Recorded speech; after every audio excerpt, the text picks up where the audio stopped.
Salam hormatly vatandaşlar.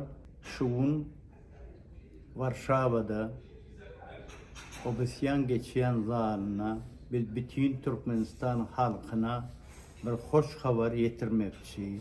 Birleşen Milletler Kurumasynyň Ýokary Komissariaty bizim elimizden zorluk bilen hökümete dayanıp, hökmürawanlygyna dayanıp, haram dağ bilen on haram sıçak ogly. Bular bizim elimizden bizim malymyzy, mülkümüzi alalar da endi bizi ogry etjek bolurlar. Emma Birleşen Milletler Kurumasynyň Ýokary Komissariaty şol edilen işin bir kanunlygyny hakykatda rekitir we ogry haram dağ bilen on tohumydygyny hem de şol bize yetirilen diýany jeperi doly gaýtaryp bermeliligini muhtary hökmünde umumy bizim awraýymyza, adymyza yetirilen diýany üçin aýratyn şoňarak tölewler var. Şol tölewem hökman beräýmeli edip goýdular. Size bu habary yetirip men aýtjakladım, şoňa biz 8 ýyl bäri görüşüp ahyry yetdik. Ol diňe bizim ýeňişimiz däl, ol umumy halkyň ýeňişi. Sebäbi türkmen millet ol bir nadan, naçar millet däl ol. Ata-babasy batyr, özüne jogap berýän millet. Ýöne bir iki sanak ogry orrumsy geldi diýip bular edenini edip ýörler. Edis Türkmenistanyň halky milleti hiç çekinmän.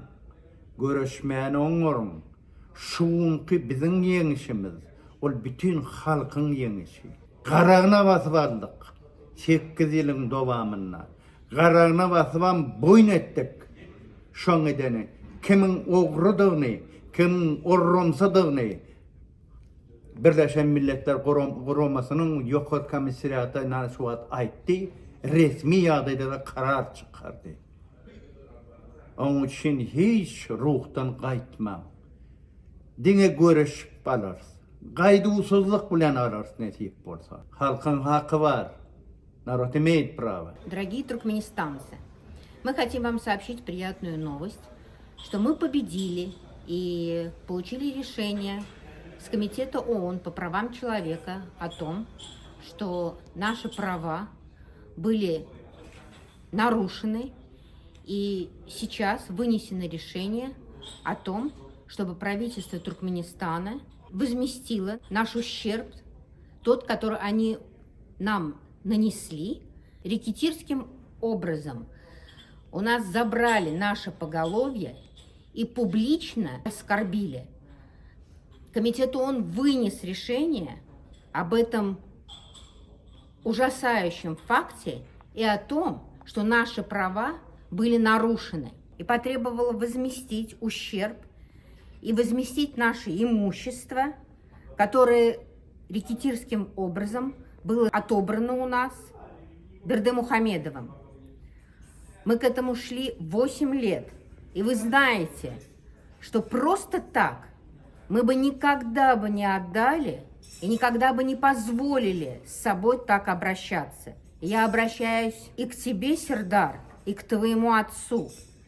За все есть ответ, и вы все равно будете отвечать, и вы будете отвечать как перед народом, так и перед Всевышним за все, что вы сделали. Люди, боритесь и не сдавайтесь. Это наша общая победа. И мы, как пример того, что можно отстоять свои права, это доказали. А Бердымухамедовы все равно будут отвечать как перед народом, так и перед Всевышним. Народ имеет право. Халкын хакы бар.